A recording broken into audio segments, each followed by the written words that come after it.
오늘은 우리 초대신앙교회가 창립 제6주년을 맞이하면서 지난 날들을 돌아보며 또 앞으로 우리가 힘을 합쳐서 세워나가야 할 우리 교회 앞날을 꿈꾸면서 함께 세우는 교회라는 제목으로 말씀을 전하려고 합니다. 교회를 구성하는 저와 여러분 우리 모두는 예수 그리스도를 믿음으로 하나님의 자녀로 다시 태어난 성도들인 줄로 믿습니다. 우리가 예수 그리스도 안에서 새로운 피조물이라 영적인 유기체가 되었는데, 만약에 영적인 유기체인 우리가 영적으로 성장하지 않는다면 이거는 뭔가 잘못된 거죠. 저는 여러분 모두가 다 날마다 순간순간마다 항상 생명력이 넘치고 생동감이 있고 끊임없이 성장하는 진짜로 살아있는 그리스도인들이 다 되시기를 축원을 드립니다. 어제보다는 오늘이, 오늘보다는 내일이, 작년보다는 금년이, 금년보다는 내년이, 해가 가면 갈수록 하나님께서 보시기에 더욱더 아름답고 훌륭하게 성장하는 교회와 성도들이 다 되기를 다시 한번 축원을 드립니다. 오늘 에베소서 4장 본문에서 저는 교회의 성장에 관해서 몇 가지 중요한 사항을 여러분과 생각을 나누려고 합니다. 자, 첫 번째로 우리는 성장을 해야 되겠는데 어떻게 성장해야 할까? 성도와 교회의 바람직한 성장의 모습은 어떠한 것인가 하는 것을 좀 생각을 해보려고 합니다. 13절에 보니까 우리가 다 하나님의 아들을 믿는 것과 아는 일에 하나가 되어 온전한 사람을 이루어 그랬습니다. 우리는 성장을 해야 되는데 그렇다고 해서 아무렇게나 마구 닥치는 대로 그냥 성장해서는 안 된다는 거죠. 이제 창립 6주년이나 된 우리는 모든 면에서 골고루 균형을 갖추면서 성장을 해야 되겠습니다. 특히 중요하게는 예수 그리스도를 믿는 것과 아는 일에 하나가 되어야 온전한 성도가 된다고 오늘 말씀합니다. 어떤 성도는 보면 말씀이 진짜야, 말씀이 제대로 돼 있어야 돼 하고 하나님의 말씀을 굉장히 중요시하면서 말씀을 많이 연구하고 파고들고 외우고 합니다. 참 좋은 일인데, 머릿속에 하나님의 말씀이 들어간 건 참 좋은데, 문제는 그런 분들 중에 많은 분들이 정적인 면과 영적인 면은 제대로 성장이 되질 않아서 보면 가슴은 싸늘하고 뭔가 균형이 좀 맞지 않는 사람들이 있어요. 성경 말씀은 많이 아는데 이 사람과 대화를 나누면 신앙인 같지 않은 그런 사람들이 종종 있잖아요. 진짜로 말씀이 들어갔다면 가슴이 좀 뜨거워져야 되고 삶이 달라져야 되지 않겠습니까? 사랑도 할 줄 알고 용서도 하고 사람들을 품어주고 뭐 잘못한 거 막 자꾸 야단치고 책망 이런 거 하지 말고 좀 인간관계를 좀 좋게 지내야 되는 것 아닌가? 문제는 하나님의 말씀이 설 들어가서 말씀을 알기는 많이 알지만 그게 제대로 들어가질 않아갖고 그 사람의 삶과 인격은 이전과 전혀 달라진 게 없는데 머리에 성경 지식만 좀 들어갔다고 해서 다른 사람의 신앙을 비판을 하기 시작합니다. 신앙생활을 뜨겁게 하는 사람을 보면 비판을 해야 돼요. 무식한 것들 신앙생활을 왜 그렇게 시끄럽게 해? 뭐 이런 사람들이 가끔 있잖아요. 그러면서 막 눈을 아래로 막 깔고 목소리도 아래로 깔고 자기가 무슨 신선이나 된 것처럼 굉장히 고고한 모양을 하는 사람들이 가끔 있습니다. 그런데 사실은 그 모습이 성경에 나타나는 누구하고 비슷합니까? 성경에 나타나는 대제사장들이나 바리새인들하고 비슷하잖아요. 우리가 제일 싫어하는 그런 신앙인의 모습 아닙니까? 그런데 교회들마다 그런 분들이 한둘 있어갖고 하나님의 말씀 내세우면서 목사님까지도 비판하고 성도들의 신앙을 비판하고 막 이런 사람들이 있어요. 근데 그게 왜 그렇다고요? 사실은 신앙이 불균형으로 자라서 그런 거예요. 아직 성숙한 신앙인이 아니기 때문에 그렇다는 겁니다. 또 어떤 사람은 가슴만 뜨거운 사람이 있습니다. 기도하면서 막 소리 팍 질러가면서 기도하면서 가슴이 뜨거워서 떼굴떼굴 굴르는 사람 있습니다. 그건 참 좋은 일인데, 그러나 머릿속에 성경 말씀의 지식이나 하나님의 뜻을 잘 아는 능력이 없기 때문에 가끔 엉뚱한 짓도 합니다. 또 어떤 사람은 예배는 잘 안 오는데 봉사와 구제 활동은 또 열심히 하는 사람이 있습니다. 어려운 사람들 잘 돕습니다. 그런데 하나님의 말씀을 듣고 나와서 예배드리고 성경 공부하고 이런 데는 관심이 없는 사람들이 있잖아요. 또 어떤 성도들은 교회 출석은 잘하고 뭐 예배 성경 공부 열심히 나오고 하는데 저 예배당 문 밖을 나가면 세상 사람들과 다를 바가 전혀 없는 사람이 있어요. 여기서는 신앙이 있는 것 같은데 밖에 나가면 세상 사람들하고 똑같이, 세상 사람들은 이 사람이 교회를 다니는지 안 다니는지조차도 잘 모릅니다. 이게 문제 아니겠어요? 가까운 사람들, 가족들, 친구들은 이런 말을 합니다. 야, 너같이 신앙생활 할 거면 나는 교회 안 다닌다. 이렇게 얘기를 하는 사람들이 종종 있잖아요. 문제가 있다는 얘기죠. 이런 모든 모습이 뭐냐면 아직 온전하지 못한 초등학교 수준의 신앙인, 초신자이기 때문에 그런 현상이 일어난다는 겁니다. 그러므로 사랑하는 여러분, 우리는 이제 창립 제6주년이 됐고요.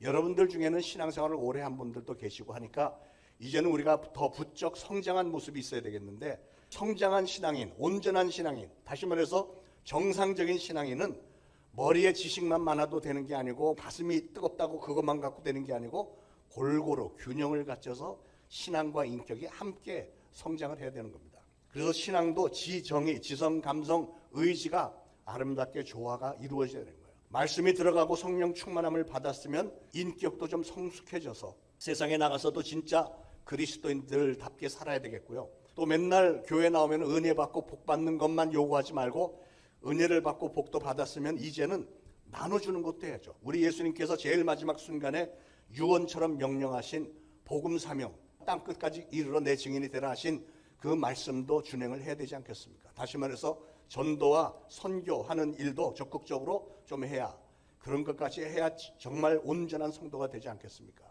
우리가 다 하나님의 아들을 믿는 일과 아는 일에 하나가 되어 그랬는데, 이 말씀이 주는 한 가지 감동은 오늘 우리 초대신앙교회를 향하신 하나님의 심정, 예수님의 심정을 저는 감동을 받습니다. 다시 말해서 예수 그리스도를 믿는 일과 예수 그리스도를 아는 일에 모든 성도가 한 마음으로 하는 거예요. 제가 목회를 해보니까 교회 오는 수많은 분들이 다 가지각색입니다. 우리 초대신앙교회 안에도 성격이 다 다르잖아요. 특성이 다르고 재능이 다 다릅니다.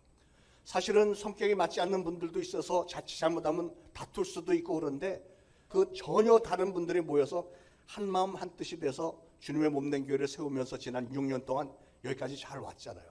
교회가 그렇게 해야 되는 거예요. 모두 다른 사람들이 모였지만 그 아름다운 색깔의 조화를 이루어서 한 마음 한 뜻으로, 즉 예수 그리스도를 믿는 일과 예수 그리스도를 아는 일에 하나가 되어서 온전한 신앙을 이루라고 한 거예요. 예수님의 제자들을 한번 생각을 해봅니다. 예수님에게 12제자가 있었는데 12제자가 하나하나 보면 전부 각각이에요. 성격이 다 달랐습니다. 그런데 그들을 통해서 예수님은 어마어마한 복음사역을 이루셨죠. 마침내는 베드로가 수제자였고 또 막내 제자는 요한이었는데 둘은 성격이 정반대였습니다. 베드로는 굉장히 다혈질이었습니다. 성격이 막 불같이 확 뜨거워졌다 금방 식어졌다가, 말하자면 냄비 같은 그런 성격을 가진 사람이었어요. 근데 요한은 또 정반대였습니다. 굉장히 소극적이었고 여성스럽고 말도 별로 없고 그냥 가만히 이렇게 듣기만 하는 수준의 사람이었는데, 그런데 12제자 중에서 특히 베드로와 요한이 아주 단짝이었다는 거죠. 베드로가 가는 데는 항상 요한이 있었고 막 이랬습니다. 다시 말해서 예수 그리스도를 믿고 예수 그리스도를 아는 일에 한 팀이 된 거예요. 그랬으니까 그들이 굉장히 엄청난 사역을 많이 이룬 겁니다. 이게 바로 성숙한 신앙인, 성숙한 제자의 모습입니다. 예수님을 믿고 예수님을 아는 일에 하나가 되는 것. 저는 우리 초대신앙교회에 모인 여러분 모두가 다 그런 성도님들 되시기를 간절히 소원합니다. 예수 그리스도를 믿고 예수 그리스도를 아는 일에 우리가 한 가지 신앙을 가지고 잘 섬기는 것. 성도의 성장과 교회 성장에 관해서 두 번째로 우리가 성장해야 하는 이유가 무엇일까요? 하는 것을 좀 생각을 해봅니다. 왜 우리는 성장을 해야 할까? 14절에 보니까 이는 우리가 이제부터 어린아이가 되지 아니하여 사람의 괴술과 간사한 유혹에 빠져 모든 교훈의 풍조에 밀려 요동치 않게 하려 함이라 그랬어요. 여기는 어린아이의 얘기가 나오는데, 그러니까 신앙적으로 덜 성숙한 사람, 어린아이, 미숙한 사람에 대해서 얘기를 하는데, 그런 사람들은 사람의 괴술과 간사한 유혹에 쉽게 빠진다 그랬습니다. 여러분, 성숙한 사람은 그런 유혹에 빠지지 않습니다. 그러나 미숙자, 어린아이들은 너무 쉽게 빠지고 풍조에 밀려가고 세상 풍조 유행 따라서 그냥 끌려가고 군중 심리에 의해서, 또 그런 사람들을 보면 보이스 피싱도 쉽게 당하는 것 같고요. 이단에도 쉽게 빠집니다. 왜냐하면 어리니까, 미숙하니까. 주일날 교회 오지 않고 산으로 들러 놀러 다니는 게 더 좋고 그냥 세상적으로 죄 짓고 사는 일에 굉장히 매력을 느끼고 거기 푹 빠지는 사람들이 많습니다. 왜냐하면 어리니까. 또 미숙자는 모든 교훈의 풍조에 밀려서 요동한다. 이리 왔다 저리 갔다 한다는 거죠. 왜 그렇다고요? 신앙이 어리니까 그렇다는 거죠. 그런데 여러분, 우리는 왜 성장해야 된다고요? 오늘 말씀해 보니까 사람의 괴술과 간사한 유혹에 빠지지 않기 위함이고 세상의 이상한 풍조에 밀려 요동치 않기 위함이래요. 영적으로 성숙한 사람은 악한 마귀가 우리를 어떤 교묘한 방법으로 집요하게 공격을 해온다고 할지라도, 또한 세상의 모든 폭풍과 파도가 인생에 정말 고통스러운 일들이 자꾸 벌어지고 한다고 할지라도 우리는 그걸 능히 이겨낼 수 있고 극복할 수 있다고 하는 사실이에요. 어떤 사람이 그렇다고요? 신앙이 성숙한 사람이 그렇다고 하는 거예요. 자, 그렇다면 어떤 성도들은 왜 그렇게 성장을 하지 못할까요? 교회를 다닌 지 5년, 10년, 20년 됐는데도 여전히 20년 전 그 모습 그대로인 성도들도 종종 있습니다. 왜 그런 일들이 벌어지죠?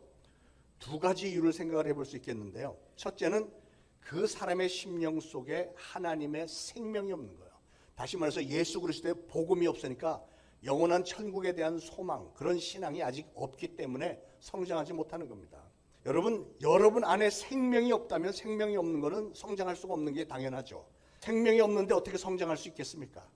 하나님의 생명을 얻을 수 있는 기준은 성경에 보니까 딱 한 가지입니다. 그게 뭐죠? 예수 그리스도가 여러분의 인생의 주인이냐 아니냐, 그것 차이입니다. 여러분이 교회를 아무리 오래 다니고 20년 30년을 다녔어도 예수님이 여러분 인생의 주인이 아니면 그 안에는 하나님의 생명이 없다는 얘기예요.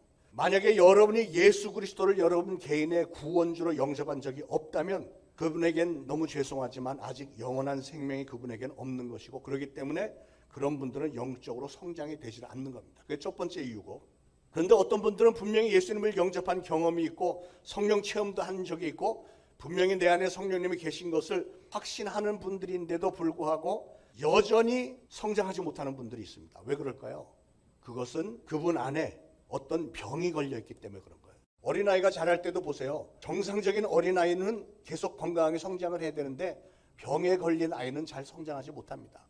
영적으로도 똑같이 우리가 신앙생활을 하는데 내가 예수 그리스도를 영접한 하나님의 자녀가 되었어도 여전히 성장하지 못하는 경우는 내가 영적으로 병이 들었을 때, 내가 영적으로 어떤 문제가 생겼을 때 그런 거예요. 그래서 우리는 그 영적인 질병을 야기시키는 그 어떤 문제를 해결하지 않으면 우리는 영적으로 성장할 수가 없습니다. 영적인 질병의 원인에는 여러 가지가 있을 수 있습니다. 물론 성경에 나오는 대로 악하고 더러운 귀신들이 집요하게 공격을 해대고 우리를 막 사로잡으려고 하기 때문에 성장을 못할 수도 있고, 어떤 오래전에 지은 죄, 현재 짓고 있는 죄에 대한 어떤 고민, 고심 이런 것 때문에 성장 못할 수도 있고, 또 세상의 기호품들, 술, 담배, 노름, 마약, 무슨 세상적인 쾌락이나 좋지 않은 습관이나 취미생활 중독에 빠져갖고 거기서 헤어나지를 못하면 영적으로는 성장할 수가 없는 것이죠. 또 원만하지 못한 인간관계 때문에 우리가 영적으로 성장하지 못할 수도 있습니다. 이런 모든 것들이 다 영적인 질병으로 들어가는 거죠. 사랑하는 여러분, 오해는 하지 마시길 바랍니다. 지금 말씀드린 이 모든 것은 신앙의 성장의 문제이지 구원의 문제는 아닙니다. 무슨 말이냐면 이런 것들 때문에 여러분이 이미 받은 구원을 잃어버린다는 것은 아니고요. 그런 요인들 때문에 여러분의 신앙이 성장하지를 못하고 한 걸음 더 나가서 중요하게는 축복을 받지를 못하는 거예요. 신앙생활하면서 예수 그리스도를 구주로 영접했으면 이제 여러분 안에 생명이 있으니까 여러분이 계속 성장을 해나가야 되겠는데, 성장을 하지 않는다면, 우리 하나님은 우리를 축복을 하기를 원하시는데, 축복을 받을 만한 그릇이 되기를 원하시는데 우리가 그만한 그릇이 되지 않는다면 하나님은 우리에게 축복을 주실 수가 없는 거죠. 여러분, 성숙한 어른이 되면 어린아이 시절에 그 잘못된 생각이나 그 어린 행동들은 다 가차없이 버려야 되잖아요. 나이가 40, 50이 됐는데 2살, 3살짜리처럼 행동을 해서야 되겠습니까? 옛날 것은 버려야 하듯이 우리가 신앙적으로 영적으로도 영적인 질병을 일으키고 우리의 영적인 성장을 가로막고 우리의 축복을 가로막는 것들은 다 가차없이 버려야 된다고 하는 겁니다. 이건 하나님의 축복과 직접적인 관련이 있기 때문에 오늘 말씀을 좀 새겨서 들어주시길 바랍니다. 여러분, 이 마지막 때 악한 마귀는 굶주린 사자처럼 미친 듯이 돌아다니면서 삼킬 자를 찾는다고 그랬는데, 믿는 성도들을 오히려 넘어뜨리고 삼키려고 미혹을 해대고 유혹하고 공격을 해야 되는데, 악한 마귀의 그런 도전과 유혹을 물리치기 위해서는 우리는 반드시 영적으로 성장을 해야 되는 거예요. 마귀가 싸워서 이길 수 있는 강하고 담대한 믿음을 소유해야 되는 겁니다. 자, 그러니까 영적으로 성장하기 위해서는 어떻게 된다고요? 첫 번째는 일단 예수 그리스도를 여러분의 구주로 영접을 해서 영원한 생명을 가지셔야 되고, 두 번째로는 영적인 질병을 일으켜서 우리의 영적인 성장을 이루지 못하게 방해하는 것들을 가차없이 다 버려야 되는 거예요. 자, 그러면 우리는 얼만큼이나 성장을 해야 될까요? 성장의 목표에 대해서 15절에 이렇게 말씀했습니다. 오직 사랑 안에서 참된 것을 하여 범사의 그에게까지 자랄지라 이랬어요. 우리 성도들에게 성장의 최종 목표는 뭐라고요? 범사의 그에게까지 자랄지라. 여기서 그는 예수 그리스도. 우리의 성장의 목표는 예수 그리스도. 나도 예수님의 모습을 본받아서 예수님처럼 되기 위해서 노력을 해야 된다는 거예요. 13절 끝에도 그리스도의 장성한 분량에 충만한 데까지 이르라고 말씀했습니다. 쉽게 말하면 모든 일에 우리는 예수 그리스도처럼 되라는 거예요. 그런데 여러분, 우리의 이런 성장들은 하루아침에 이루어지지 않습니다. 어린아이가 자라는데 하루아침에 갑자기 자고 일어났더니 불쑥 꺼 있는 거 보셨어요? 조금씩 자라는 거예요. 특히 영적인 성장은 우리의 전 생애를 통해서 하나씩 하나씩 쌓아가야 되는 점진적인 성화의 과정을 거쳐야만 되는 겁니다. 그런 충분한 과정을 거치지 않고 단지 내가 예수를 구주로 영접했고 하나님의 나라의 시민권자가 됐다고 해서 단숨에 성숙한 그리스도인으로 부쩍 변하는 이런 일은 없습니다. 이렇게 생각을 해보면 쉽겠습니다. 제가 미국에 살면서 어느 날 미국의 시민권을 따게 됐는데 제가 미국의 시민권자가 된 순간에 갑자기 제 혀가 막 꼬부라지면서 영어가 막 줄줄줄줄 나왔을까요? 그랬으면 얼마나 좋겠어요. 근데 영어가 그렇게 시민권을 땄다고 해서 갑자기 영어가 되는 게 아니더라고요. 영어는 어떻게 되죠? 영어는 매일매일 듣고 말을 하고 연습을 해야 돼요. 연구를 해야 되고 그렇게 해야만 조금씩 성장하는 거예요. 그렇게 열심히 하면 금방 또 이렇게 성장이 되는 것도 아니고 조금씩 세월이 오래 걸리는 겁니다. 근데 여러분의 마음속에 영어를 잘하고 싶은 마음속에는 어떤 생각이 있죠? 어떻게 되고 싶죠? 여러분은 누구처럼 영어를 잘하고 싶어요? 이렇게 얘기를 하면 어떤 분은 장 목사님처럼 영어를. 아니요. 저도 미국 사람처럼 영어 잘하고 싶은데요. 미국 사람처럼 영어 잘하고 싶잖아요. 그러니까 우리 신앙도 누구처럼 돼야 되냐면 예수님처럼 돼야 되는 거예요. 예수님. 예수 그리스도의 장성한 분량에 충만한 데까지 되도록 우리는 예수님을 닮으려고 노력을 해야 된다는 것입니다. 바로 이게 이 말씀의 뜻입니다. 오직 사랑 안에서 참된 것을 하여 범사에 그에게까지 자랄지라. 즉 예수님처럼 되라. 중요한 건 여러분에게 그 최종 목표가 있어야만 올바른 방향으로 성장할 수 있는 것이고요. 그 목표를 달성하려면 필수 과정을 반드시 다 거쳐야 한다는 사실입니다. 하루아침에 그냥 되는 법은 없습니다. 성경에 등장하는 위대한 인물들을 한번 생각해봐도 똑같습니다. 초창기에 아브라함은 실수가 많았습니다.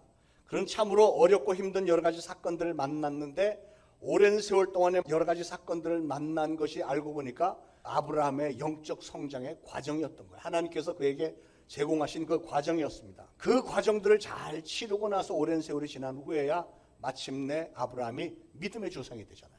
모세는 젊었을 때는 정의감과 혈기가 많아서 홧김에 사람을 때려서 죽이기까지 했었습니다. 그러고선 광야로 도망 나갔잖아요.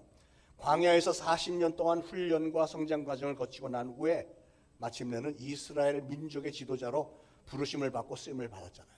베드로도 원래는 매사에 덤벙거리고 허물이 정말 많은 사람이었지만 베드로가 3년 동안 예수님을 잘 따라다니면서 많은 실수를 지적을 받고 또 여러 가지 문제 가운데 씨름을 하면서 그가 성장을 했던 겁니다. 그 과정들을 다 거치면서 성장을 했고 마침내 성령을 받고 나니까 베드로가 나중에 어떻게 됐죠? 한 번 밖에 나가서 설교했더니 3,000명이 회개하면서 막 가슴을 뜯으면서 돌아왔다고 했잖아요. 여러분 성장 과정은 이렇게 누구나가 다 거쳐야만 되는 겁니다. 우리 교회가 걸어온 지난 6년간의 발자취를 돌아보면 참 우리도 정말 그 짧은 기간 동안에 많은 연단 거친 것 같습니다. 이게 지난 2년여 동안 코로나 기간 동안에 정말 많이 힘들었어요.